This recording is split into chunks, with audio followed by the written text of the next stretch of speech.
Customers Matter is a podcast about customer-centred, omni-channel marketing in an age of digital disruption, mobility, and the Internet of Things. It's hosted by John O'Neill, a management consultant and founding owner of Commotion, an agency specialising in customer experience design and delivery.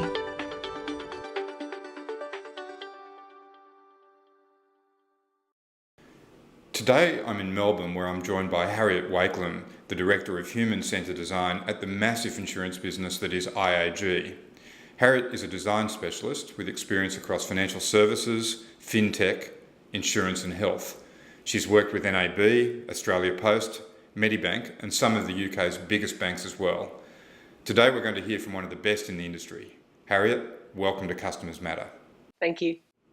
Your passion is obviously making complex things simple, understanding behaviour and making real innovative experiences that kind of enhance people's lives. How did that come to be the focus of your career? Oh, that's sort of a long story, but it starts with that my dad's an industrial designer.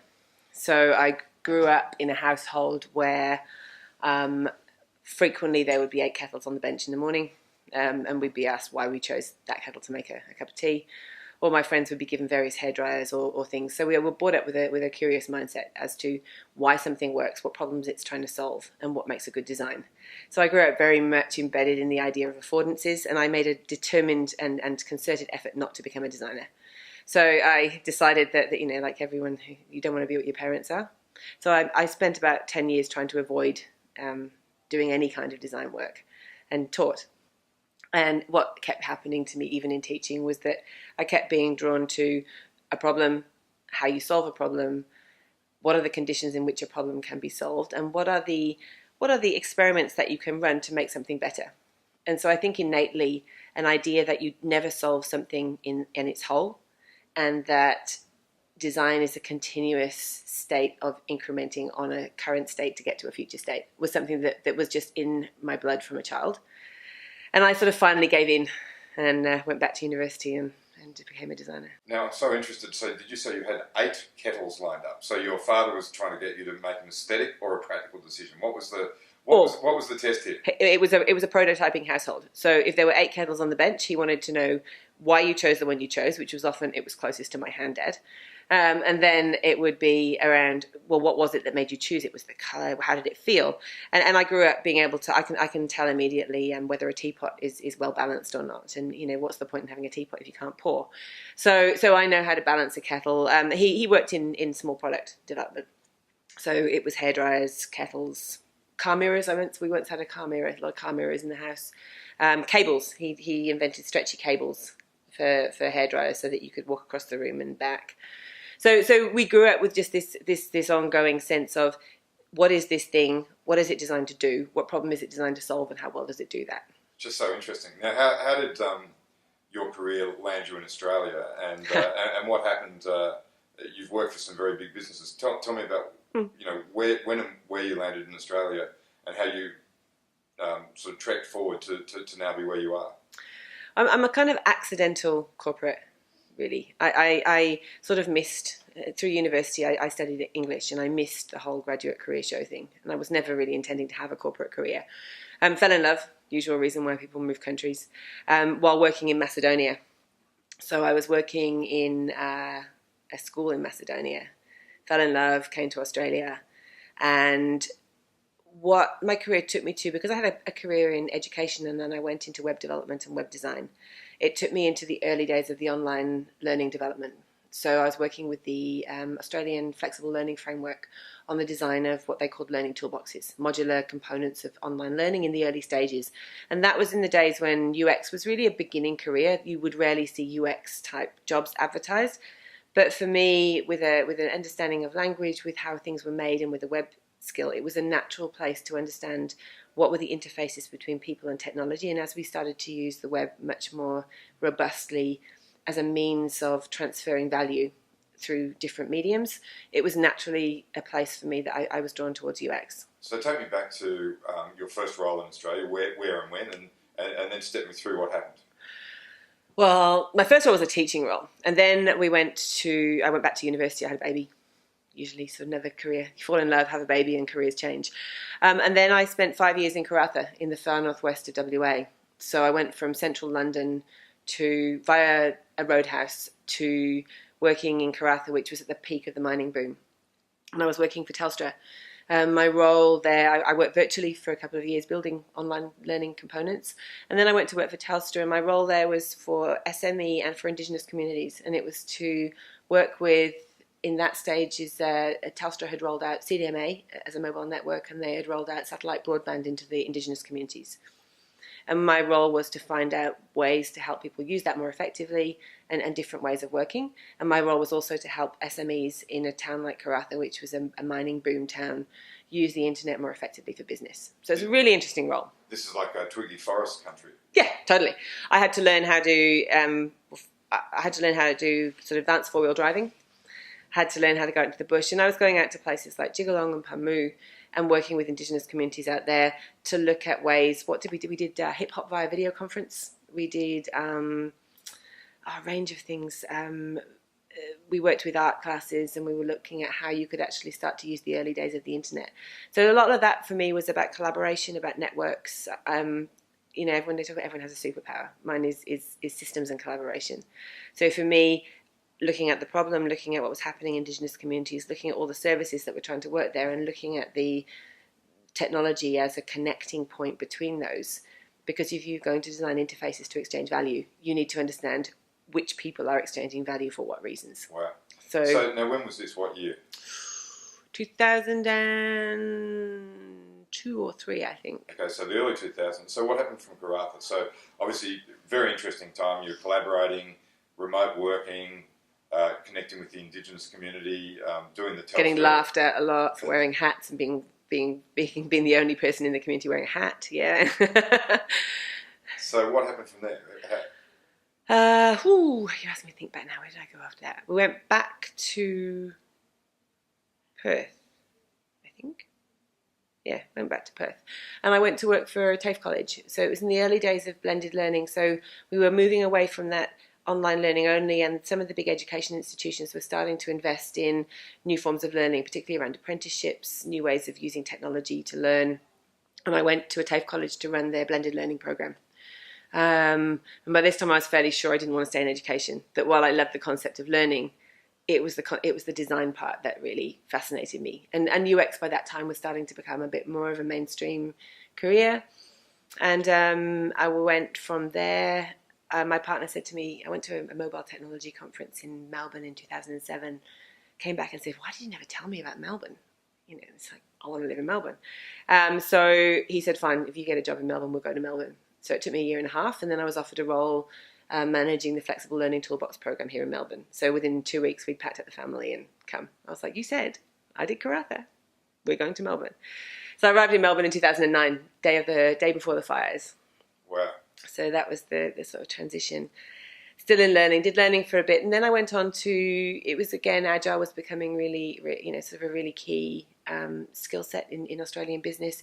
UX was becoming more mainstream, and from there I went into what was then Census for a while, into a producer role, and then I had an opportunity to go into NAB. NAB had invested in a service design lab, and they were building a brand new team, and they were looking at what the best way was to build design capacity within an organisation. So now when did you realise that you were back at the kitchen bench looking at which kettle to pick up?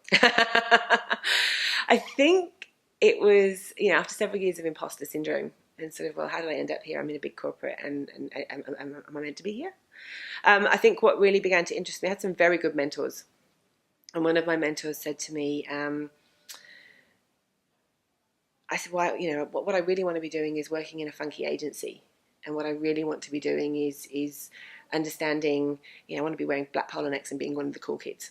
And she said, well, you know what it is that really interests you? And I said, what? And she said, misalignments. She said, you love things that misalign, and you love lining them up, and you love connecting things to make things that misalign line up. And she said, big organisations are full of misalignments. Wow, what an insight. And I was like, yeah, you know what? You're right. Love it when things don't. I mean, it annoys me a lot. And anyone who looked at my desk would laugh at me saying it annoys me when things don't line up, because I live in a chaotic environment in my desk. But what began to become really obvious to me was that we can talk about design. As design was becoming more mainstream in organisations, it was also becoming more siloed within organisations. So although we were building labs and we were building incubators and we were building design capacity, we were locking it into design centres and design labs and innovation labs. And it became very clear to me that if we were going to fundamentally change the way that we designed for customers and the way that we designed for people, then we also needed to fundamentally design the utility models of the businesses that serve them. And that took me really into the next stage of looking at what design should and could be in organisations. So just explain to me what that looks like. I mean, it's a big statement to take it out of the lab and put it into organisational design. What does that mean in practice, and how do you do that? It looks like a lot of grey hair. I think I'm an optimist and an idealist. It means, if we look at how organisations are set up, we're set up very much in an industrial revolution model. We're set up with the idea that you have units of production, and units of production produce their things, and those things get sold to customers in ways that make sense. But as we have entered a much more complex environment and a much more fast-moving environment, the units that produce those things need to be different. So while we talk about collaboration and while we talk about design, the definition for me of design is about how do we combine and recombine the knowledge of an organisation in new ways to build original thought. And that sounds like a relatively simple thing to do. But actually the practice of bringing organisations together in a sense of unknowing, to sit in the discomfort that is really good design, and to emerge meaning together, is a fundamental shift in the way we do business. Wow, it's such a big concept, really, and so little and so big at the same time. So, like any good design, it's if it's done well, the concept is simple. How do we help people work together more effectively, and how do we help them tap into the knowledge they have in new ways? Doesn't sound that hard. The practice of doing that within the organisational structures that we have today is very difficult. So where does aesthetic come in, and how does this actually ultimately translate to a transaction between an organisation and its customer? Right across the whole value chain. So for me, if you are setting your strategy, how do you help? Design works in bringing to life a strategy in a way that people can understand. So we've moved out of the world where strategy can sit in a PowerPoint deck. The concepts inside that strategy need to be experiential. How do we use the capacity of design to frame problems, to generate tangible scenarios? How do we use those skills to bring a strategy to life? So at that end of the value chain, we are taking something complex that sits in a pack that people might not necessarily have access to and turning it into things that people can understand. So a lot of design focuses entirely on ideation or innovation. For me, design is actually just about helping people to see problems and solutions in different ways. So at the very high level, we've got service designers and strategic designers working with our strategy people to say, well, how might we help people make better decisions? And that might mean our people inside our business. Often what we do is we send people into a workshop and we ask them to brainstorm new ideas. And I think there's probably 6. There's always a robo-chat option these days. There's usually an app of some kind. There's a dashboard. There's some sort of service. And there are the same 6 ideas, because asking people to innovate is asking them to step into an area which they're not familiar with.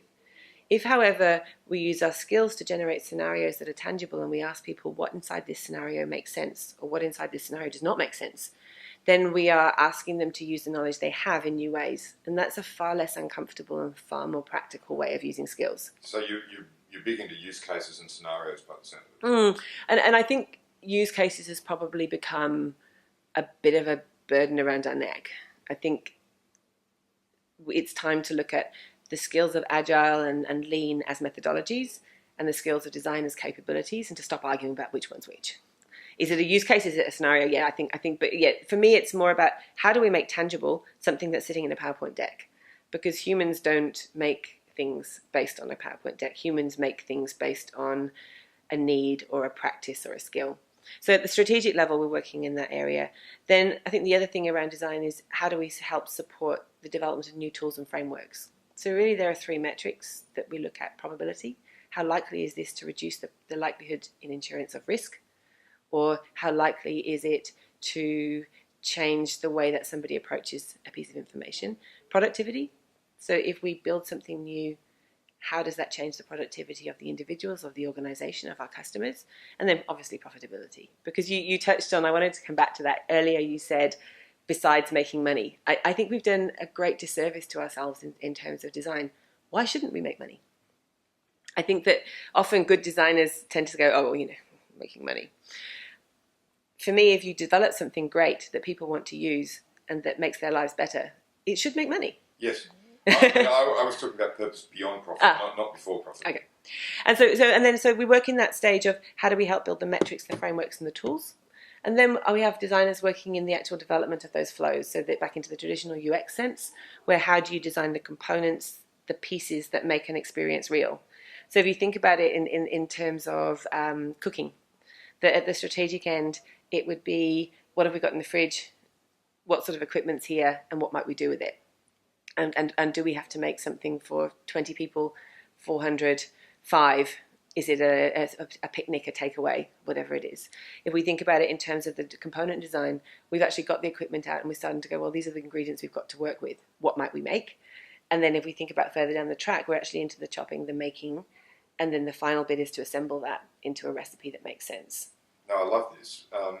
But there's another issue on the horizon today, and I want to tease this out. So user experience design, customer journey mapping and so forth, the toolkit was sort of developed maybe a decade ago. Mm-hmm. The world's changed. Tell me, how has the change in the rise of digital and data impacted the way in which we should go about thinking about customer journeys and customer experience design? Big question. And this is very much a personal, I'll put one of those disclaimers, this is Harriet Wakelam's personal view on journey mapping. I think that we have gone through a period where journey mapping was seen as a very exciting tool that was going to change the way that we could deliver to our customers. In the process of using that tool and using that skill, we built it and applied it in many cases without the rigor required to really use it as a evolver of practice as well as theory. So there's an awful lot of journey maps sitting on the walls of lots of organisations which look beautiful, which talk about an aspirational customer experience. But to me, a customer journey map is a benchmarking tool. It needs to be tied to deeply rigorous data. It needs to help us understand drivers and where we might move and where we might apply effort. It's a prioritization tool. And even more importantly, it's where I talked earlier around how do you build the scenarios that help people make decisions. It's a tool to help bring a strategy to life from a customer perspective. Where we're at right now, I think, is that it's the tool and flavour of the moment. And like all of those tools, it is running the risk of being overused, poorly applied, and weakly delivering results. We have an opportunity, and I talk about particularly here about the role of design. But design has an opportunity to take a tool which started off as a design tool and to help it evolve in partnership with our data teams. If we don't do that, then journey mapping will become just another thing. Like any Scrum board or Agile board, used incorrectly, it's just a bunch of cards on the wall. Used correctly, it's a benchmarking tool that shows us the world as it is, the world as it could be, and helps us map a pathway between it. And just explain the connection between deeply integrated data and a journey map for me. Well, I can only talk to the way that I believe it should be done. So there's a million ways, and lots of people would have issue with this. But for me, the very first thing is to help us understand where in an organisation to focus. What actually are our customers doing? Do we know? We often have little pockets and pieces. We have lots of data, and like any big data, it's only as useful as the framework that we use to interpret it. A journey map helps us apply a framework over the top of that data to understand what our customers are doing and where. It doesn't help us make decisions. We still need to then work with the data to say, right, how big is the opportunity? Where might we put our focus? And then we use it to apply our work. So we should be able to quantify and size drivers of importance based on what customers say is important and based on value to the business. And we should be able to really rigorously move those drivers forward. So you should be able to say, if this is a priority for customers, what is then the value to the business? And then economically model how much value we would get from moving that driver. That allows us to basically focus corporate spend on a journey map framework. And that's how I believe we should be starting to. And when I talked earlier about being interested in how do we evolve the models of business, how do we generate better rigor, how do we actually generate the practices that allow us to come together to solve problems, for me, journey maps are really key tools, provided that they are firmly based in both a design practice and a data practice. So now, Harriet, you've applied this philosophy, or perhaps an earlier and then evolved version of it, at Australia Post, at NAB as we discussed now at IAG. Can you tell me what differences it made? That's partly why I'm so interested in the changes of systems. It's in the early days of starting this practice and trying to understand what journey mapping could do. We were learning and we were moving. If you look at what's happened in terms of the practices, a lot of the practices that we've been talking about are now being applied at a system level. So, for example, you see journey mapping frameworks applied at a system level in the big banks. You see journey mapping now becoming a systemic approach that's being used to evolve strategy. I think part of that work has contributed to a new body of expertise in our field and is still evolving and still emerging. So when we see the GEs, the NABs, the work that's happening here, which will be how do we actually develop the organisational structures and frameworks around customer to move us forward, that's the difference it's made. So for the first time, instead of saying, I like customers, I serve customers, I've been a customer, therefore we're going to do this, we're actually now seeing the development of these really rigorous, robust frameworks. And they are starting to become as essential as other frameworks like financial frameworks, strategic modelling, etc. You had a very nice metaphor around cooking earlier. What are customers now eating as a consequence of your cooking? Well, it's still a bit botched up sometimes. I mean, I think that we are... I think as an industry, an Australian business in where we are today, in order to fully make the shift so that our customers get gourmet meals every time, there are some quite difficult decisions that are needing to be made, because the structures that allow us to operate effectively on a journey-based framework are very different from the business structures that used to help us operate. And we're starting to see those changes. If you look at the changes that are happening in the structures of organisations, we're starting to see this change.